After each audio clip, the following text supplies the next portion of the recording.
مثال پہ کسی شہر کا کسی بستی کا قاضی ہوگا تو ہم کیا کہیں گے اس کو؟ قاضی ہا. ہاں قاضی ہا، اس کا قاضی. تو وہ واپس آ جاتی ہے یا جب ہم ان کو مضاف بناتے ہیں. لیکن اگر مضاف نہیں بنیں گے تو پھر ان کی یا جو ہے وہ گر جاتی ہے. تو بہرحال یدن اس کی جمع آ گئی ایدن، اس لیے کہتے ہیں ہاتھ کو. اور یہ لفظ بعض دفعہ قدرت کے معنی میں بھی آتا ہے، یہاں پر وہ ہاتھ کے معنی میں. تو یہ دونوں چیزیں واضح ہو گئی. اب آئیے اس کا ترجمہ کرتے ہیں.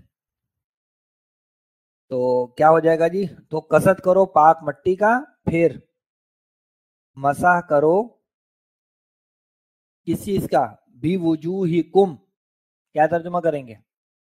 اپنے چہروں کا. ویسے تو لفظی ترجمہ ہوگا تمہارے چہروں کا، لیکن جس سے گفتگو کی جا رہی ہے اسی کی ضمیر آ جائے تو اردو میں انداز کیا ہوتا ہے؟ اپنے چہروں کا.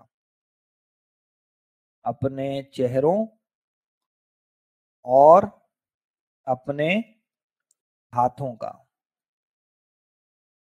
تو قصد کرو کچھ پاک مٹی کا، پھر مسح کرو اپنے چہروں اور اپنے ہاتھوں کا. ہم ایک دفعہ اس لیے لائی کیونکہ بی ایک ہی دفعہ آیا. اگر دو دفعہ بی آتا نا، یعنی بی وجوہکم و بی ایدیکم، تو پھر ہم دونوں کا الگ الگ کا لگا دیتے، یعنی اپنے چہروں کا اور اپنے ہاتھوں کا. لیکن جب بی ایک دفعہ آیا ہے تو ہم نے کا کو بھی ایک ہی دفعہ لکھا. آخری حصہ آسان سا ہے. ان اللہ کانا عفوا غفورا. تو انا تو ہمارا بچپن کا ساتھی ہے، مشبہ بالفعل ہے. کیا کرتا ہے وہ؟ نصب دیتا ہے. تو یہ ہو گیا اسم، انا کا اسم ہو گیا. اور کانا عفوا غفورا یہ پوری انا کی خبر ہو جائے گی. البتہ اس خبر کے اندر کانا ہمارا کیا ہے؟ فعل ناقص ہے، اور اس کا اسم جو ہے وہ اس کے اندر ہی موجود ہے. اور عفوا غفورا یہ دونوں خبریں ہیں الگ الگ. کانا کی خبر نمبر 1 اور یہ خبر نمبر 2. اور کانا عفوا غفورا یہ انا کی خبر ہو جائے گی پوری. انا کا اسم اللہ ہو گیا اور انا کی خبر کانا عفوا غفورا. اور اس کے بعد جو کانا ہے وہ خود فعل ناقص ہے، اس کا اسم اس کے اندر ہی ہے. اور عفوا غفورا اس کانا کی خبر، اور کانا کی خبر ہم جانتے ہیں وہ نصب میں آیا کرتی ہے. تو یہ عفوا بھی نصب میں اور غفورا بھی نصب میں. تو جو عفو کا لفظ ہے اس کو دیکھ لیتے ہیں پھر. عفو جی کیا مادہ ہوگا عفو کا؟ واضح ہے، عین فا اور واو. یہ آتا ہے باب نصرہ سے. افا یافو اور مصدر اس کا بنتا ہے افون. آپ نے لفظ ایسے بھی سنا ہوگا نا، کوئی معافی مانگ رہا ہے تو افون، افون کا لفظ وہ. تو مصدر جو ہے وہ بڑا ملٹی پرپز قسم کا ہوتا ہے. تو افون یعنی معذرت کے لیے بھی یہ لفظ استعمال ہوتا ہے. جس کو سوری کہتے ہیں انگلش میں، تو وہ عربی میں افون کا لفظ اس کے لیے استعمال ہوتا ہے. تو افون کا جو معنی ہے وہ ہے کسی چیز کا نشان مٹا دینا یا معاف کر دینا. معافی کا لفظ اسی عین فا واو سے بنایا. اس میں یہ جو عفون ہے یہ مبالغے کا ایک وزن ہے فعول. فعول جیسے ودود آتا ہے، غفور بھی اسی وزن پر آ رہا ہے. تو اس میں بیسیکلی یہ بننا کیا تھا؟ یہ بنا تھا عفون. کیا بنا تھا؟ عفون. لیکن دونوں واو کا ہم نے ادغام کیا تو شکل ہمارے پاس آ گئی عفون والی. یہ شکل ہمارے پاس آ گئی عفون. تو اس کے معنی ہوں گے بہت معاف کرنے والا یا بہت درگزر کرنے والا. اور اگلا جو لفظ ہے وہ کیا ہے؟ غفورن. یہ بھی فعول کے وزن پر ہے. اس کا مادہ ہے غین فا را، باب ضربہ سے آتا ہے غفر یغفر. اور اس کا مصدر بنتا ہے غفرن اور غفرانن، دونوں اس کے مصدر استعمال ہوتے ہیں. بنیادی اس کے معنی ہوتے ہیں ڈھانپ دینا، چھپا دینا یا بخش دینا. اور وہی پھر معاف کرنے بھی اس کے معنی آ جاتے ہیں. تو اس میں یہ غفور جو ہے وہ فعول ان کے وزن پہ وہی اسم المبالغہ ہے. معنی کیا ہو جائیں گے؟ بہت بخشنے والا، بہت معاف کرنے والا. یہ سارے ترجمے اس کے ہو سکتے. تو آئیے اس کا ترجمہ کرتے ہیں. تو ان اللہ کانا عفواً غفور، اچھا کانا آیا ہے، لیکن جب اللہ کے اسماء و صفات کے ساتھ آتا ہے تو ہم یہ پڑھ چکے ہیں کہ ہم اس کا ترجمہ حال میں ہی کریں گے. تو کیا ترجمہ ہوگا؟ بے شک اللہ بہت معاف کرنے والا، بہت بخشنے والا ہے. بے شک اللہ بہت معاف کرنے والا، بہت بخشنے والا ہے. تو اس آیت مبارکہ میں ایک تو شراب کی حرمت کے حوالے سے دوسرے درجے کا حکم آیا ہے. پہلا حکم ہم سورہ بقرہ میں پڑھتے ہیں، وہاں پہ فرمایا گیا کہ اس کا جو گناہ ہے وہ زیادہ ہے اس کے نفع سے، یعنی شراب اور جوئے کے بارے میں بات ہے. دوسرے درجے میں اس آیت میں بتایا گیا کہ نماز کے قریب مت جاؤ جبکہ تم نشے کی حالت میں ہو. تو معلوم ہوا کہ یہ جو شراب ہے یہ تو نماز سے دور کرنے والی شے ہے، لہذا اس کو ترک کر دینا چاہیے. ابھی بھی حتمی حرمت نہیں آئی تھی، اس لیے صحابہ کرام جو ہے بعض اس کا استعمال ابھی بھی کر رہے تھے، چونکہ حرام ابھی بھی اس کو قرار نہیں دیا تھا. البتہ اتنا ضرور تھا کہ نماز کے قریب کے اوقات میں اس کا استعمال نہ کیا جائے، کیونکہ اس بات کا خطرہ تھا کہ نماز میں کوئی گڑبڑ نہ ہو جائے. اور بعض واقعات ایسے احادیث میں رپورٹ ہوئے بھی ہیں کہ بعض صحابہ نے جو وہ نماز پڑھی ہے یا پڑھائی اور اس میں ان سے الفاظ آگے پیچھے ہوئے ہیں، لیکن یہ سب چیزیں جو ہے وہ اللہ تعالیٰ معاف کر چکا ہے. لہذا کسی بھی صحابی پہ کوئی نہ تو تان کرنے کا موقع ہے اور نہ ہی ان احادیث کو آپ کہیں کہ یہ جو غلط ہیں احادیث، ایسا بھی کوئی معاملہ نہیں ہے. اور بعض بڑے جلیل القدر صحابہ کا نام بھی اس میں آتا ہے. تو جو کچھ بھی ہے بہرحال کیونکہ حرمت سے پہلے کے معاملات ہیں تو اس میں کوئی حرج والی بات نہیں. اچھا ایک تو یہ اس میں شراب کی حرمت کا حکم آ گیا. دوسرا جو اس میں ہمیں حکم مل رہا ہے وہ آ رہا ہے حالت جنابت کے حوالے سے. تو حالت جنابت میں بھی نماز کے قریب نہ جانا اور مسجد کے قریب نہ جانا. اور مسجد کے حوالے سے تو یہ بات آ گئی کہ اگر مسافر ہے تو ٹھیک ہے وہاں سے گزر جائے، اور اگر وہ جو ہے وہ نماز کے حوالے سے لیا جائے تو پھر یہ کہ جب تک کہ وہ یہ نہ کر لے، تیمم نہ کر لے یا غسل نہ کر لے، تب تک اس کی اجازت نماز کے قریب جانے کی نہیں ہوگی. پھر تیسرا جو حکم آیا اس میں وہ کچھ شرائط بیان کی گئی کہ اگر تم بیمار ہو یا سفر پر ہو یا بیت الخلاء سے ہو کر آئے ہو یا بیوی کے پاس سے ہو کر آئے ہو اور اس کے بعد پانی دستیاب نہ ہو، اور پانی دستیاب نہ ہونے سے مراد ہے کہ دسترس میں نہ ہو یا بہت ہی قلیل ہے کہ اگر وضو کے لیے غسل کے لیے استعمال کر لیا تو پھر پینے کے لیے ختم ہو جائے گا، یا ایسا پانی ہے جو پاک نہیں ہے، گندا پانی ہے، ظاہری اعتبار سے وہ صاف ستھرا نہیں دکھ رہا. تو ان تمام تر صورتوں میں پھر تیمم کرنے کی رعایت اور اجازت ہے جو اللہ تعالیٰ کی طرف سے آ گئی. اور تیمم کے طریقے کے حوالے سے دو باتیں بیان کی گئیں، ایک تو مٹی ہو پاک، اور دوسرا یہ کہ مسح کرنا ہے دو چیزوں کا، اپنے چہروں کا اور اپنے ہاتھوں کا، بس یہ تیمم ہو جاتا ہے. اور یہی تیمم غسل کے لیے بھی ہے اور یہی تیمم پھر وضو کے لیے بھی قائم ہوگا. اور کب تک رہتا ہے تیمم؟ جب تک پانی دسترس میں نہ آ جائے، اور جیسے ہی پانی دسترس میں آئے گا تو تیمم خود بخود ختم ہو جائے گا. جیسے وضو جو ہے وہ خود بخود ختم نہیں ہوتا نا، وضو کو ختم کیا جاتا ہے یا ختم ہوتا ہے بعض حدوث کی وجہ سے، لیکن تیمم کا معاملہ ہے کہ جیسے ہی پانی آپ کی دسترس میں آئے گا تو وہ تیمم ختم ہو جائے گا. تو یہ تھوڑا سا اس کے اندر ٹیکنیکل چیز ہے، یعنی جن چیزوں سے وضو ٹوٹتا ہے ان چیزوں سے تیمم بھی ٹوٹتا ہے. ایڈیشنلی تیمم جو ہے پانی کے دسترس میں آنے سے ہی ختم ہو جائے گا، یہ فرق آ جائے گا. تو آپ دیکھیں کہ وضو کے اندر اللہ تعالیٰ نے 4 اعضاء جو ہیں ان کو دھونے کو فرض قرار دیا نا، اس کا ذکر سورہ مائدہ کی آیت نمبر 6 میں. جب غسل کرتے ہیں تو اس میں جو فرض چیزیں ہیں وہ 3 ہیں نا، کلی کرنا ہے، ناک میں پانی پہنچانا ہے اور پورے جسم کو ایک دفعہ دھو لینا ہے. اور جو تیمم کا معاملہ ہے اس میں بھی 3 سے چیزیں کم ہو کر اب کتنی آ گئی؟ 2 پر. اور کیا ہے وہ مسح کر لینا ہے چہروں کا اور ہاتھوں کا. تو بظاہر لگتا ہے کہ یار یہ کیا بات ہوئی، ہم تو پہلے ہی گندے ہیں، پہلے ہی ناپاک ہیں، اوپر سے اور مٹی اپنے چہروں پہ مل لیں، اس سے کیسے پاکی ہوگی؟ تو بات یہ کہ یہ اللہ کا حکم ہے، اللہ کا حکم سمجھ کر ہی ہم جس طرح وضو سے اور غسل سے اپنے آپ کو پاک کر رہے ہیں اللہ کے حکم سے، ایسے ہی اللہ ہی کا حکم ہے کہ اس مٹی کو اپنے چہروں یا ہاتھوں پہ مسح کرو گے چہروں اور ہاتھوں پہ مسا کرو گے تو تم پاک ہو جاؤ گے. تو اصل پاکی ناپاکی کا فیصلہ اللہ کی طرف سے ہے نا. تو اللہ نے ہمیں اس کا حکم دیا ہے, اس کی اجازت دی ہے, ہم اس کے حکم پر عمل کریں گے تو ہمیں ویسی ہی پاکی ملے گی جیسی غسل اور وضو سے ملتی ہے. آئیے آگے بڑھتے ہیں جی. آیت نمبر 44 فرمایا گیا الم تر الی الذین اوتوا نصیبا من الکتاب یشترون الضلالۃ ویریدون ان تضلوا السبیل.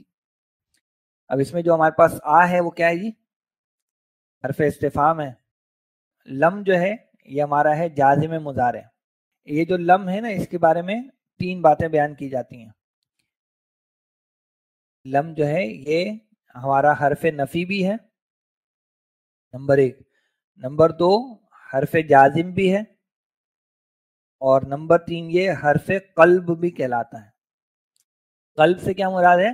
یہ مضارع کے صیغے کو ماضی میں لے جاتا ہے. مضارع کے صیغے کو ماضی میں پلٹ دیتا ہے. تو نفی ہوتی ہے اس میں, اعرابی اعتبار سے جزم بھی آتا ہے, اور قلب کرتا ہے یعنی آگے مضارع کا صیغہ ہوتا ہے لیکن اس کا ترجمہ ماضی میں کیا جاتا ہے. ابھی ہم ترجمہ کریں گے اس میں دیکھ بھی لیں گے. تو لم جو ہے یہ 3 کام ہمارے کرتا ہے. مثال کے طور پر اگر ہم کہیں گے یذهبو, تو یذهبو کا مطلب کیا ہوگا؟ وہ جاتا ہے یا جائے گا. لیکن لم کر دیں گے اس کے ساتھ تو لم یذهب کا ترجمہ ہوگا وہ ہرگز نہیں گیا, ماضی میں چلا گیا. نفی بھی آ گئی اور یہ دیکھیں جزم آ گیا اس پر اعرابی اعتبار سے. تینوں کام اس نے کیے. تو یہ لم یہ چھوٹا موٹا عامل نہیں ہے, بہت پکا والا عامل. اب اس نے جزم کس کو دیا ہے؟ اس نے جزم دیا ہے اس طرح کو. یہ نوٹ کیجئے کہ جب یہ جو جازم آتے ہیں نا, جازم مضارع جو ہیں, یہ 2 کام تو کرتے ہیں سمپل افعال پر. کیا کرتے ہیں کہ اگر لام کلمے والا صیغہ ہوتا ہے تو اس کو ساکن دے دیتے ہیں, نون والے صیغوں سے نون گرا دیتے ہیں. اور تیسرا ان کا پہلو یہ ہوتا ہے کہ جو حرف علت والے الفاظ ہوتے ہیں, حرف علت والے مادے ہوتے ہیں, ان کا وہ حرف علت گرا دیتا ہے, خاص طور پہ ناقص سے. تو یہاں آپ نوٹ کیجئے کہ ایک حرف علت گرا ہوا ہے اور وہ ہے یا کا حرف علت. تو اس طرح کے لفظ کو ہم ویسے تو پہلے بھی دیکھ چکے ہیں, ایک دفعہ دوبارہ تازہ کرتے ہیں کیسے یہ بنا ہے. ہم بنا رہے ہیں جی طرح.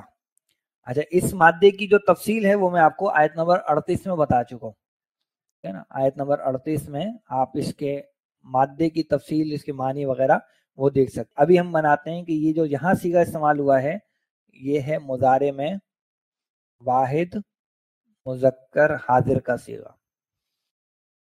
باب افعال, باب فتح میں یہ صیغہ ہوتا ہے تفعلو.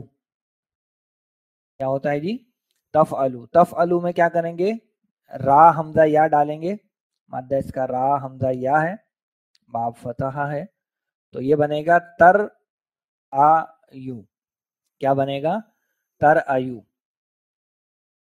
اچھا, یہ بات تو معروف ہے کہ جو حروف علت ہوتے ہیں بڑے جانثار ہوتے ہیں, وہ اپنی حرکت پیچھے دے دیتے ہیں اگر پیچھے والا خالی ہو. کبھی کبھار یہ کام حمزہ بھی کرنے کی کوشش کرتا ہے, کہتا ہے کہ میں بھی اپنی حرکت پیچھے والے کو دوں گا. تو کہتے ہیں اچھا بھائی تم دے دو اپنی حرکت پیچھے, لیکن جب یہ حمزہ کی حرکت پیچھے چلی آتی ہے تو پھر حمزہ اپنا وجود برقرار نہیں رکھ پاتا, لہٰذا وہ پھر گر جاتا ہے اور یہ ہمارے پاس لفظ بن جاتا ہے ترایو. کیا بن جاتا ہے؟ ترایو. اب اس ترایو پہ جب میں لم داخل کروں گا تو میں نے بھی آپ کو کیا بتایا کہ جو ناقص کا حرف علت ہوگا اس کو وہ گرا دیں گا. لیکن کیسے گر رہا ہے اس کو یہاں پہ میں اور ایکسپلین کر دیتا ہوں. دیکھیں یہ جو یا ہے اس سے پیچھے کیا ہے؟ زبر ہے. زبر کی دوستی کس سے؟ الف سے. تو اس یا کو ہم بدل دیں گے الف میں, تو یہ ہو گیا اس طرح سے ترا. کیا ہو جائے گا؟ ترا. اب اس طرح پہ جب میں لم داخل کروں تو اس لم نے کیا کرنا ہے؟ آگے اس کو ساکن کرنا ہے, اور جس کو ساکن کرنا ہے وہ بیچارہ پہلے سے ہی بالکل خالی بیٹھا ہوا ہے, لہذا یہ جو لم ہے اس یا کو بالکل ہی گرا دے. اور یا گر جائے گا تو مطلب کیا ہوگا؟ وہ جو کھڑا زبر تھا وہ بھی اپنے اوریجنل زبر پہ واپس آ جائے گا. تو یہ کہانی اس کے ساتھ ہوتی ہے اس طرح سے, لم تارا. تو آسان طریقہ اس میں بس یہ ذہن میں رکھ لیں کہ یہ جو ناقص یائی والے یا ناقص واوی والے ہوتے ہیں, ان میں جب کوئی جازم مضارع آتا ہے تو وہ ان کے حرف علت کو گرا دیتا ہے۔ مثال کے طور پہ ہمارے پاس مادہ ہے دال عین واو، تو اس سے ہمارا جو صیغہ پہلا بنے گا وہ بنے گا ید اوو، کیا بنے گا؟ ید اوو۔ تو جب میں اس پہ لم داخل کروں گا تو کیا کر دے گا؟ یہ واو کو گرا دے گا، تو لم یدعو، لم یدعو، اس طرح سے یہ ہمارا بن جائے گا۔ تو یہ آسان طریقہ ہے اس چیز کو یاد رکھنے کا، بنسبت اس کے کہ اس میں بھی وہ تفصیلی بات ہے، آئے گا تو انشاءاللہ ہم اس کو بتا بھی دیں گے، لیکن آسان طریقہ یہ۔ تو جازم مضارع کیا کریں گے؟ نمبر 1 لام کلمے کو ساکن کر دیں گے، نمبر 2 نون اعرابی گرا دیں گے، اور نمبر 3 حرف علت کو گرا دیں گے۔ تو یہ 3 کام کرتے ہیں ہمارے جازم مضارع۔ تو یہ ہو گیا تارا۔ تو علم تارا کیا ترجمہ کریں گے؟ اچھا دیکھیں، نہیں کا بھی ترجمہ آئے گا، لم میں نفی بھی ہے اور ماضی میں بھی جائے گا، ٹھیک ہے نا؟ تو کیا آپ نے نہیں دیکھا، کیا آپ نے نہیں دیکھا، تو لفظی ترجمہ یہی ہوگا کیا آپ نے نہیں دیکھا۔ اچھا کس کی طرف نہیں دیکھا وہ آگے بیان آ رہی ہے۔ اچھا یہ جب عام طور پر الفاظ آتا ہے علم ترا، تو اس کے معنی جو ہے مفسرین نے بیان کیے ہیں کہ علم تخبر، کیا آپ کو خبر نہیں پہنچی، علم تعلم، کیا آپ کو معلوم نہیں ہے، یعنی ایک چیز ہے جو اللہ آپ کو پہلے ہی بتا چکا ہے یا اس کی طرف پہلے اشارہ کیا جا چکا ہوتا ہے، تو اس کے لیے عام طور پر الفاظ استعمال ہوتے ہیں۔ اور اس کے ایک معنی غور و فکر کے بھی ہوتے ہیں، کیا آپ نے غور و فکر نہیں کیا، کیا آپ نے توجہ نہیں دی اس واقعے پر۔ تو مشہور ترین جو یہ الفاظ آئے ہیں وہ سورہ فیل میں آئے، علم ترا کیف فعل ربک، تو کیا آپ کو خبر نہیں دی گئی، کیا آپ جانتے نہیں ہیں، کیا آپ نے غور نہیں کیا کہ کیسا کیا آپ کے رب نے ہاتھی والوں کے ساتھ۔ تو یہ اس کے عمومی معنی بن جاتے ہیں۔ اچھا اس کے بعد ہمارے پاس آ رہا ہے الا، جو کہ کیا ہے؟ ہمارا حرف جار ہے، اور الذین ہمارا کیا ہو جائے گا جی؟ اس میں موصولہ ہو جائے گا، اور ساتھ ہی ساتھ یہ مجرور بھی ہوگا، لیکن الذین چونکہ مبنی ہے اس لیے اس کی ذات پہ کوئی فرق پڑتا نہیں ہے، چاہے حرف جار آئے یا جو بھی آئے وہ الذین ہی رہتا ہے۔ اب اوتو جو ہے یہ ہو جائے گا اس کا صلہ، الذین کا جو صلہ ہے وہ یہ آ جائے گا اس کے ساتھ۔ اور اوتو ہمارا ہم اس سے پہلے بھی اس کو دیکھ چکے ہیں کہ ماضی مجہول کا صیغہ ہے۔ ماضی مجہول کے صیغے کے اندر کون ہوتا ہے؟ فاعل ہوتا ہے یا نائب الفاعل ہوتا ہے؟ نائب الفاعل ہوتا ہے۔ تو یہ اوتو ہمارا تیسرا صیغہ ہے، ابھی دیکھ لیتے ہیں کیسے بنا ہے، لیکن یہ تیسرا صیغہ ہے ماضی مجہول کا، تو اس کا نائب الفاعل اس کے اندر ہی موجود ہے، لیکن یہ ایسا فعل ہے کہ جو 2 مفعول تک متعدی ہوتا ہے۔ لہذا پہلا والا مفعول تو بن گیا نائب الفاعل، لیکن جو دوسرا مفعول ہے وہ ابھی بھی یہاں پر موجود ہے، وہ ہے نصیباً، یہ ہو گیا اس کا مفعول۔ اور من الکتاب جو ہے یہ ہو گئی ہے نصیب کی صفت، جس میں من جو ہے وہ حرف جار ہے اور کتاب مجرور ہے، اور من الکتاب جو ہے یہ پوری بن جائے گی اس کی صفت، اور نصیب جو ہے وہ ہو جائے گا ہمارا موصوف۔ تو من الکتاب جو ہے وہ اعراباً کیا ہے؟ جر میں، لیکن محلاً کیا ہوگا؟ منصوب، کیونکہ وہ نصیب کی صفت ہے تو محلاً منصوب ہوگا۔ تو اوتو کے لفظ کو ہم ویسے کئی دفعہ دیکھ چکے ہیں، اس سے پہلے اگر آپ چاہیں نا تو یہ آیا ہے، یہ آتو کا لفظ بھی آیا تھا لیکن وہ اس کا فعل امر تھا۔ بنیادی طور پر کیا ہے؟ ہم بنانے لگے ہیں اوتو، اور مادہ اس کا ہے حمزہ تا یا، مجرد میں باب ضربہ سے آتا ہے، اور اس کا مصدر بنتا ہے اتیانن، اس کے معنی ہوتے ہیں آنا۔ البتہ یہاں یہ استعمال ہوا ہے باب افعال سے، اور باب افعال میں اس کے معنی ہوتے ہیں دینا، اور دینے جو ہے وہ 2 مفعول کے ساتھ آتا ہے، کس کو دینا نمبر 1، اور نمبر 2 کیا دینا۔ تو یہ جو اوتو ہے یہ ہمارا باب افعال میں ماضی مجہول کا صیغہ ہے، جمع مذکر غائب۔ باب افعال میں ماضی مجہول کا یہ جو تیسرا صیغہ ہے اس کا وزن ہے افعلو، تو حمزہ تا یا اس میں داخل کرنے کیا بن جائے گا؟ O T U. اب اس میں آپ دیکھیں تو اس مادے کے اندر 2 طرح کی پریشانیاں ہیں، ایک ہے محموز والی، محموز الفا، اور ایک ہے یہ ناقص یائی۔